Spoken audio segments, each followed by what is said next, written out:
안녕하세요, 지식원숭입니다. 오늘은 한글이 왜 위대한 문자인지에 대해 알아보려고 합니다. 당연한 이야기지만 한글은 한국의 공식 문자인데요. 한글은 세종대왕이 한국어를 표기하기 위해 만든 문자입니다. 1443년에 완성하였으며 1446년에 훈민정음이라는 이름으로 반포했죠. 세종대왕이 훈민정음을 반포했을 당시의 한글은 배우고 익히기 어려운 한자와 구별하여 주로 백성들이 일상적으로 쓰는 글이라는 뜻에서 언문이라고도 불렸는데요. 흔히 언문에 대해 한글을 낮춰 부르는 말이라는 오해가 있으나 사실 언문이라는 명칭을 처음 사용한 것은 창제자인 세종대왕 본인이었기 때문에 애시당초 비하적 의미가 없었다는 것이 정설입니다. 자신의 생명에너지를 갈아서 힘들게 만든 문자를 본인이 낮춰 부를 이유가 없겠죠? 그 외에 한글을 낮게 보는 세력들은 한글을 암글, 여자가 쓰는 글, 중글, 중이 쓰는 글, 상말글, 상놈들이 말하는 것을 적은 글, 혹은 상스러운 말을 적는 글이라 부르기도 했는데요. 구한말에는 나라의 글이라는 뜻으로 국문이라 불렸습니다. 지금도 가끔 국문이라 칭해지죠. 그러다 일제강점기를 전후하여 한글이라는 이름이 등장했는데요.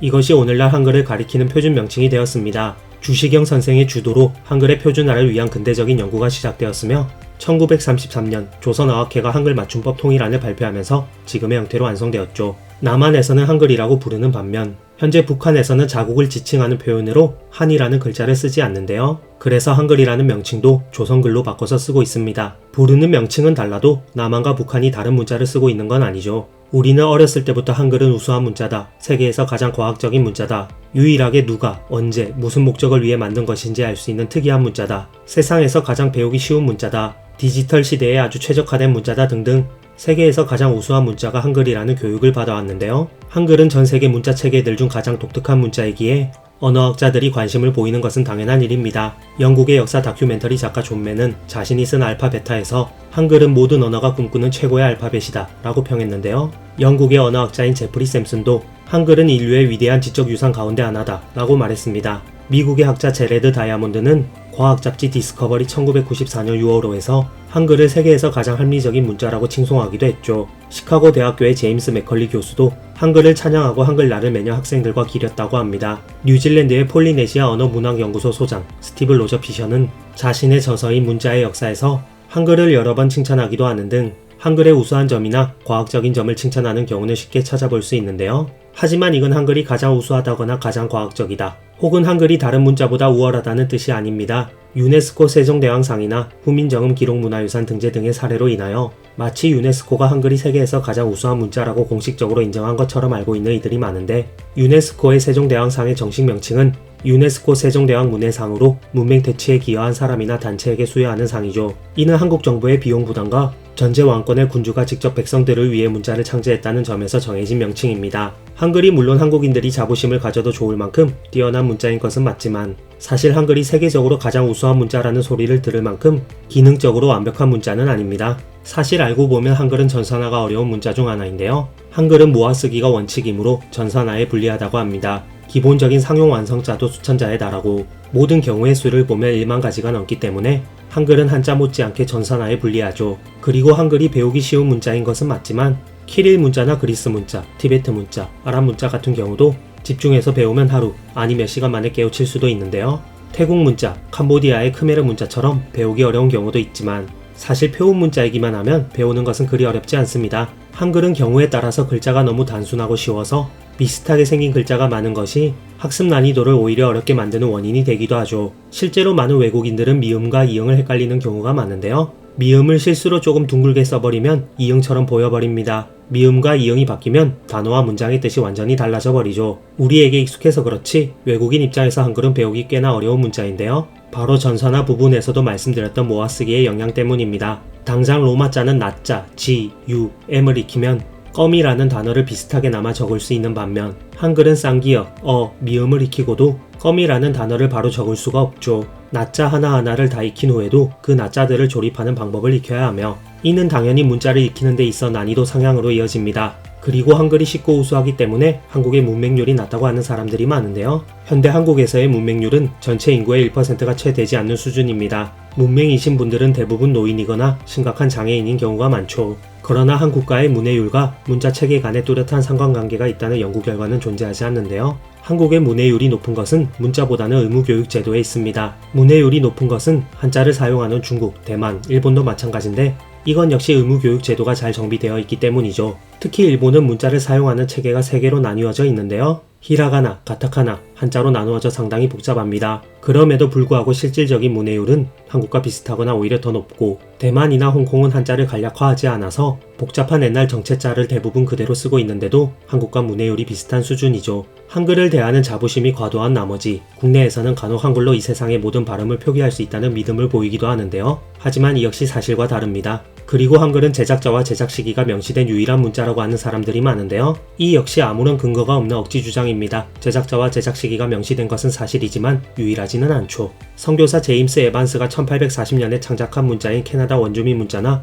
미국 체로키의 체로키 문자, 기니의 응쿠 문자, 키릴 문자 등 이 외에도 찾아보면 창제 시기, 창제자, 창제 목적이 모두 밝혀진 문자는 적지 않습니다. 즉 문자의 우열을 따져 순위나 등급을 매기는 것은 다른 문자를 사용하는 사람들에게 신뢰되는 행동이라고 생각되는데요. 한글을 전 세계에서 가장 뛰어난 문자라고 말하는 것보다는 한글은 다른 문자들이 가지고 있지 않는 특이한 장점을 가지고 있는 문자다 정도로 생각해 주시면 될 것 같습니다. 물론 한글은 뛰어나고 위대한 문자 중 하나라는 것은 틀림없죠. 제가 생각하는 한글이 위대한 문자인 진짜 이유는 어떤 한 국가의 전제군주가 백성들의 편의를 위해 애민 정신을 가지고 직접 스스로 만든 문자라는 것입니다. 한글은 세종대왕이 집현전 학자들과 같이 만든 문자라고 학교에서 배웠는데요. 성인 10,000명을 대상으로 한 한글문화연대의 조사에 따르면 국민의 55%가 세종대왕과 집현전 학자들이 한글을 만들었다고 대답했고 24%는 세종대왕이 지시만 했다고 대답했으며 17%의 사람만이 세종대왕이 몸소 만들었다고 대답했습니다. 저조차도 이 영상을 만들기 전까지는 세종대왕이 집현전 학자들과 같이 만든 문자라고 생각했죠.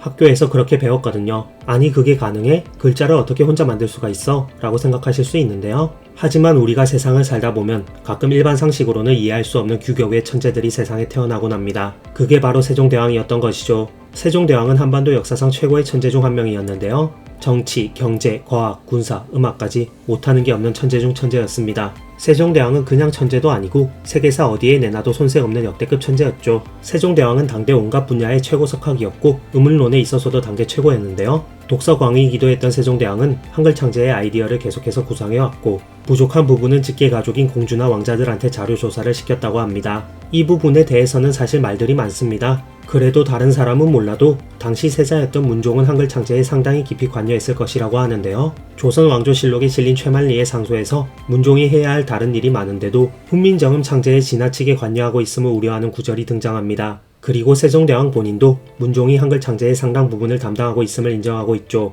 한편 성산문의 직해동자습 서문에서 훈민정음은 세종과 문종의 작품이라고 한 것을 보면 세종 혼자서 만든 것은 아니고 세자 문종에 한해서는 한글 창제에 상당히 크게 관여했다고 볼 수 있습니다. 한글 창제는 세종대왕의 꿈이자 이상이었는데요. 너무 많은 시간을 들인 결과 세종은 말년에 몸져 누워서 정사를 세자가 도맡아서 했고 세종 치세 마지막 7년은 사실상 문종이 국정을 맡았다고 보면 됩니다. 문종도 병중의 대리청정, 소원왕후 3년상, 명나라 사신접대, 세종 3년상을 도맡아서 한 게 독이 되어 오래 살지 못했을 정도였습니다. 세종과 문종의 희생 덕분에 한글이 탄생할 수 있었던 것이죠. 세계 문자의 역사를 살펴보았을 때 한자나 가타카나, 알파벳 등을 보면 정치, 경제, 상업 등의 이유로 거의 중상류층을 위해 문자가 개발되었는데요. 한글은 세종의 훈민정음 언해에도 나와 있듯이 나라 말씀이 중국과 달라 못 배우는 백성들을 위해 만든 문자입니다. 즉 하류층을 위해 만든 문자죠. 기존의 문자인 한자가 있음에도 문자를 만들었기에 상류층들의 반대가 심했는데요. 그 반대를 이겨내고 반포한 문자라는 점도 대단하다고 생각합니다.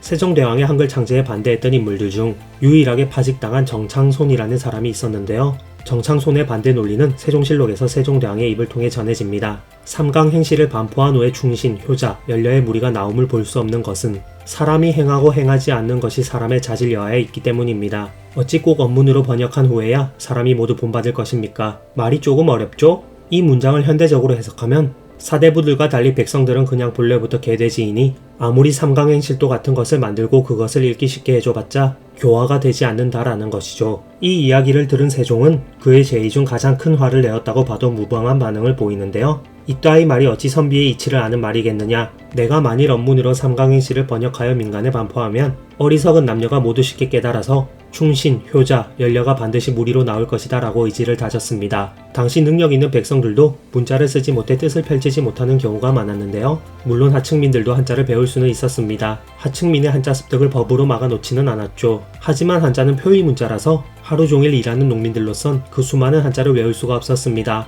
반면에 훈민정음은 표음 문자로서 일상생활에서 사용하는 말을 그대로 적으면 되었죠. 너네 하층민들은 한자 못 쓰니 한글이나 써라 가 아니라 쉬운 글자를 만들어 줄 테니 이걸로 다른 학문 배울 때 도움이 되라고 만든 것입니다. 그렇게 소양을 키워 조선의 발전에 힘써라는 뜻이었죠. 한글이 위대한 첫 번째 이유는 국가의 왕, 한반도 역사상 한 명 나올까 말까한 천재, 그리고 그 천재 왕이 예민 정신을 가지고 있을 확률, 이 세 가지를 충족시키는 극악의 확률을 뚫고 만들어진 글자라는 것입니다. 엄청나게 희귀한 글자라는 것이죠. 그리고 한글이 위대한 두 번째 이유, 진짜 이유는 사람들이 자신의 의도나 생각을 글자로 쉽게 전달할 수 있게 되었다는 것입니다. 예를 들어 나는 너를 사랑한다를 한자로 쓰면 나, 아, 사랑해, 너, 여, 즉 아의 여가 되는데 이걸 글자로 쓰면 한자도 읽을 줄 알면서 뜻도 다 아는 사람만 이해하게 되죠. 그래서 역사 영화 같은 것들을 보면 국가 칙령을 발표할 때 사람들을 모아놓고 말을 해주는 이유가 바로 이것이었는데요. 생각, 말, 글자, 말, 생각이라는 전달 체계가 글자를 알면 생각, 글자, 생각으로 획기적으로 줄어들게 됩니다. 결국 한글 창제는 소수 지식인들의 정보를 하층민들에게까지 혁신적으로 넓혀주는 매개체가 된 것이죠. 역사적으로 문자는 권력을 유지하는 도구였는데 그 문자를 하층민에게까지 뿌릴 생각을 했다는 점이 한글의 위대함이라고 생각합니다. 간혹 한글이 널리 퍼지게 된 것은 일본 덕분이다 라고 이상한 이야기를 하고 다니는 사람들도 있는데요. 일본을 좋아하고 추종하는 것은 본인 마음이지만 그래도 선은 넘지 않았으면 합니다. 한글이 일본 덕분에 널리 퍼지게 되었다고 말하고 다니는 것은 한글을 창제하신 세종대왕님, 독립운동가이자 현대 한글을 정립한 주시경 선생님을 욕보이는 행위죠. 10월 9일 한글날을 기념하여 한글이 왜 위대한 문자인지에 대해 영상 제작해보았는데요. 유명한 세종대왕 위주로 서사를 풀어나갔지만 사실 조사를 하면서 주시경 선생 역시 한글의 발전에 엄청난 기여를 했다는 것을 알 수 있었습니다. 영상이 너무 길어질까봐 주시경 선생에 관한 내용은 많이 넣지 못했죠. 그래서 마지막으로 현대 한글의 아버지라 불리는 주시경 선생님이 하신 말씀으로 영상 마치도록 하겠습니다. 문명 강대국은 모두 자국의 문자를 사용한다. 말이 오르면 나라도 오르고 말이 내리면 나라도 내린다. 이상 지식원송이었습니다.